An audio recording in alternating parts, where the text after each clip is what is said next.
Sir, ராகுல் காந்தியினுடைய இன்றைய பத்திரிகையாளர் சந்திப்பு ஹரியானாவில் ஒரு 25 லட்சம் வாக்குகள் எப்படி திருடப்பட்டது, எப்படி போலியான வாக்குகள் அதில் இடம்பெற்றிருந்தது, ஒரே ஏதோ ஒரு வெளிநாட்டைச் சேர்ந்த ஒரு நபருடைய பெயரில் எப்படி இங்கு வாக்காளர் பட்டியல் தயாரிக்கப்பட்டது, அது எத்தனை இடங்களில் இடம்பெற்றிருந்ததுங்கிறதெல்லாம் அவர் இன்னைக்கு வெளிப்படுத்தி இருந்தார். கடைசியாக அவர் சொன்ன ஒரு வாக்கியம் ரொம்ப முக்கியமானதாக நான் நினைக்கிறேன். ஜனநாயகத்தை அளிக்கக்கூடிய ஒரு புதிய ஆயுதமாக இந்த எஸ்ஐஆர் இருக்கிறது என்றும் அவர் கூறியிருக்கிறார். ஒரு 12 ஸ்டேட்டில் நடந்துட்டு தமிழ்நாடு கடுமையாக எதிர்த்து கொண்டிருக்கிறது இப்போது வரை. சார், இந்த எல்லா குற்றச்சாட்டுகளையும் புறந்தள்ளி விட்டு தேர்தல் ஆணையம் தொடர்ந்து இயங்கி வருகிறதா? தேர்தல் ஆணையம் அவங்களுடைய பத்திரிகையாளர் சந்திப்பிலேயே முதல்ல ஒரு பொய்யோட தான் ஆரம்பிச்சாரு ஞானேஷ்குமார். சரி, பீகார்ல ஒரு குற்றச்சாட்டுகள் கூட வரல அப்படின்னு சொன்னார். சரி, 0 கம்ப்ளைண்ட். அந்த அடிப்படையில நான் வாழ்த்து சொல்றேன், பீகார்ல உள்ளவங்களுக்கு இங்க இப்போ 12 மாநிலங்கள்ல செய்ய போறோம்னு சொல்லி அனௌன்ஸ் பண்ணாரு. உடனடியாக இங்க வேலையை ஆரம்பிச்சாச்சு. அரசியல் கட்சிகளை கூப்பிட்டு ஒரு சின்ன கூட்டம் நடத்தினாங்க. அதுக்கு முன்னாலே ஏற்கனவே ட்ரைனிங் எல்லாம் கொடுத்தாச்சு, வேலையில இறங்கியாச்சு தேர்தலாம். இதுல ராகுல் காந்தி பேசினதுல இருந்து அவர் சுட்டிக்காட்டின சில தவறுகள் இங்க எப்படி நடக்கிறதுக்கு வாய்ப்பு இருக்குதுன்றத கவலையோட பார்த்தோம். அவர் குறிப்பா சொன்னது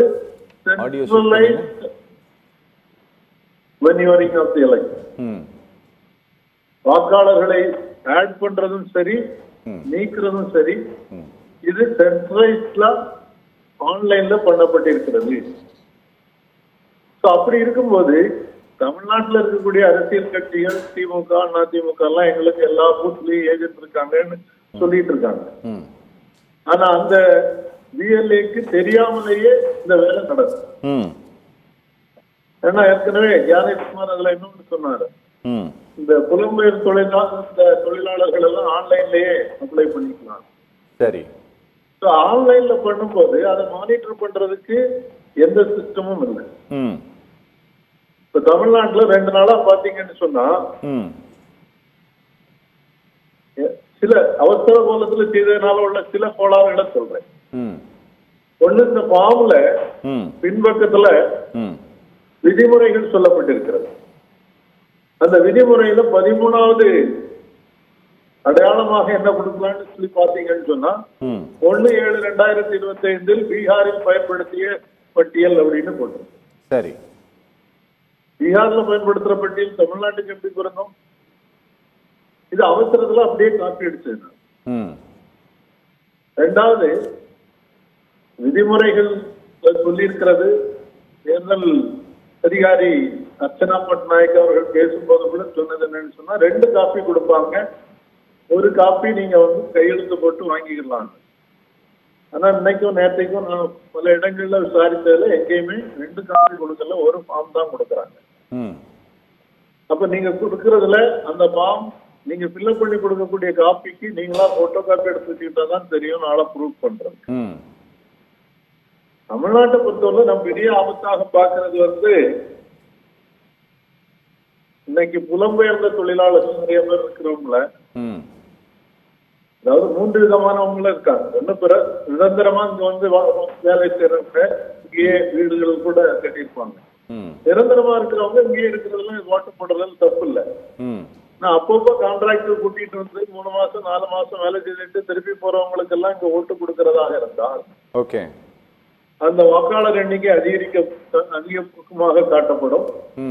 அது தேர்தலுடைய முடிவுகளை மாற்றுவதற்கு உதவியாக இருக்கும். அதை இந்த பிஎல்ஏ சொல்லக்கூடியவங்க கண்காணிக்கவே முடியாது. இது எப்ப கூடுதல் தவறு நடக்கும்னா முதல்ல இப்ப 1 மாசம் முடிஞ்சதும் கொடுக்கக்கூடிய டிராப்ட் ரோல்ல இது பெரிய அளவுல இருக்காது. அதே பிறகு திருத்தறதுக்கு 1 மாசம்னு வச்சு டைம் வச்சிருக்காங்க இல்லையா, அந்த டைம்ல இது பெரிய அளவுல நடக்கணும்னு நான் எதிர்பார்க்கிறேன்.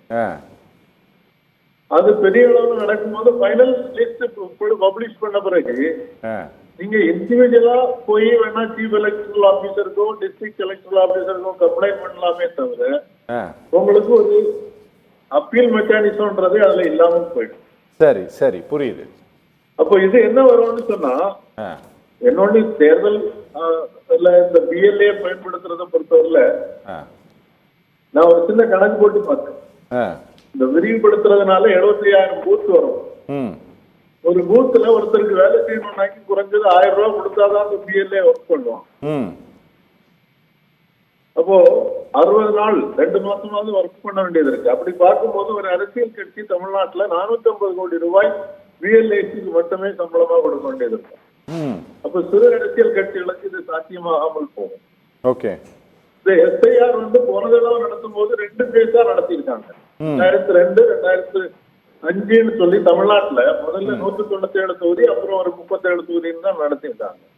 இப்போ இந்த மாதிரி அவசர கோலத்துல செய்யறதை பொறுத்தவரையில மேற்கு வங்காளத்துல நேற்று பெரிய போராட்டம், அந்த மம்தா பானர்ஜி முதல்வர் தலைமையிலேயே பெரிய ஒரு ஊர்வலம் 4 மணி நேரம் நடந்திருக்கு. இன்றைக்கு ராகுல் காந்தி பேசும்போது கடைசியில் என்ன சொல்றாரு, இது மக்கள் தான் பார்க்கணும், நான் உண்மைகளை சொல்லியாச்சு, இளைஞர்கள் பார்த்துக் கொள்ள வேண்டும், காந்திய வழியில் போராட்டம் வேண்டும் என்றுதான் அவர் முடிச்சார். சரி சரி புரியுது. எதிர்கட்சிகள் எல்லாரும் ரொம்ப லேட் பண்ணாம இப்பவே சேர்ந்து இதற்கு எதிராக வலுவான போராட்டங்கள் நடத்துவதில் தான் தீர்வு இருக்கிறதுன்னு நான் நினைக்கிறேன். Okay okay. Franco sir, Thomas Franco sir, இது ஒரே 1 மாத கால அவகாசம் தான் சார் இருக்கு. 4ஆம் தேதி தொடங்கி டிசம்பர் 4ஆம் தேதி இது முடியுது. நேத்தும் வரல, இன்னைக்கும் வரல, என் வீட்டுக்கு கூட வரல. உங்க வீட்டுக்கு யாராச்சும் வந்தாங்களா சார்? என் வீட்டுக்கு வரல. நேற்று நாங்க தமிழ்நாடு முழுவதும் என்ன நடக்குதுன்றத மானிட்டர் பண்றதுக்கு ஒரு சிஸ்டம் வச்சிருக்கிறோம், மானிட்டர் பண்றோம். சரி. நேற்று பெரும்பாலான இடங்கள்ல யாரும் போகல. சரி. தேர்தல் ஆணையம் கொடுத்திருக்கக்கூடிய விதிமுறையில உங்க பகுதிக்கு பிஎல்ஓ வருவார் என்பது அறிவிக்கப்படும் சொல்லியிருக்காங்க. ஆனா எந்த அறிவிப்பும் இதுவரை கொடுக்கப்படல. ஆனா இன்னைக்கு பல இடங்கள்ல போயிருக்காங்க, ஃபார்ம் கொடுத்திருக்காங்க. சரி. அந்த ஃபார்ம் கொடுக்கும் போது அதுலதான் சிக்கல் வருது.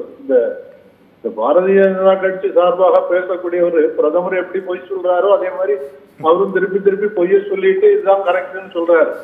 இன்னைக்கு கொடுத்திருக்கிற ஃபார்ம்ல என் கையில நான் வச்சிருக்கிறேன்.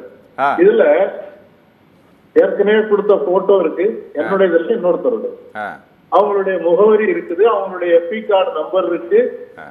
ஆனா அதுக்கு கீழே அவர் வேற ஒண்ணும் கொடுக்க வேண்டாம்னு சொல்றாரு இல்லையா, அதுல 2 காலம் கொடுத்திருக்காங்க. சரி.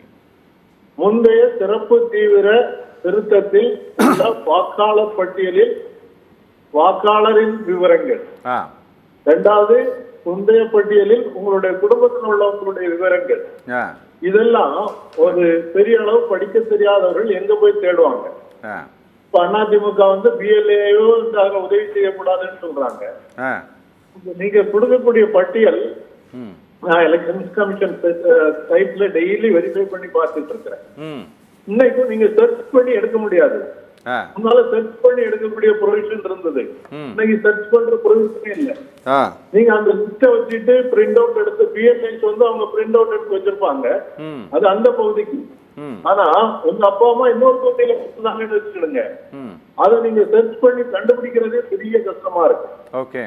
அதுல ஒன் டைம் பாஸ்வேர்டு கேக்குது, அதுக்கு பிறகு சில விதிமுறைகள் வச்சிருக்காங்க, ரொம்ப காம்ப்ளிகேட்டடா இருக்கு.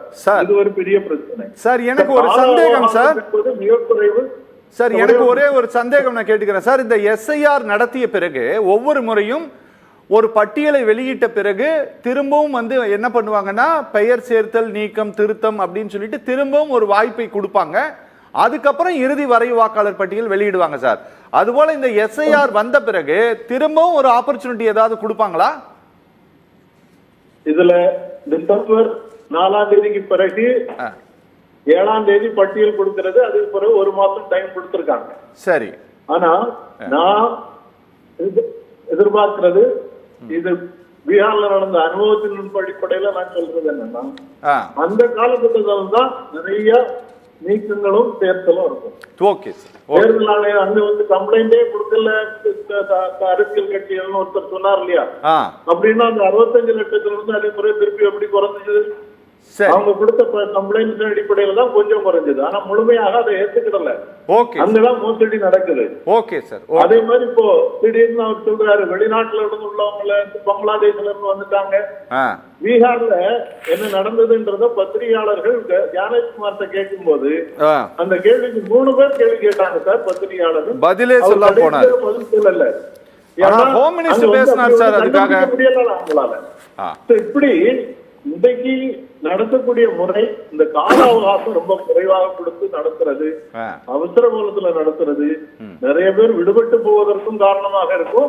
கடைசி நேரத்துல வெளிமாநிலத்தில் உள்ளவங்கள பலரையும் சேர்ப்பதற்கும் வாய்ப்பாக இருக்கும் என்று ஆபத்து இருக்குது. அதனாலதான் நான் இதற்கு எதிராக கட்சிகள் எல்லாமே இணைந்து போராடணும்ன்றதை நாங்க வலியுறுத்துறோம். சிவில் சொசைட்டி குடிமக்கள் சமூகங்கள் சார்பாக நாங்களும் போராட்டங்கள் ஆரம்பிச்சு திருவாரூர்ல முடிஞ்சது, மதுரையில நடக்குது, போராட்டங்கள் நடத்தும்.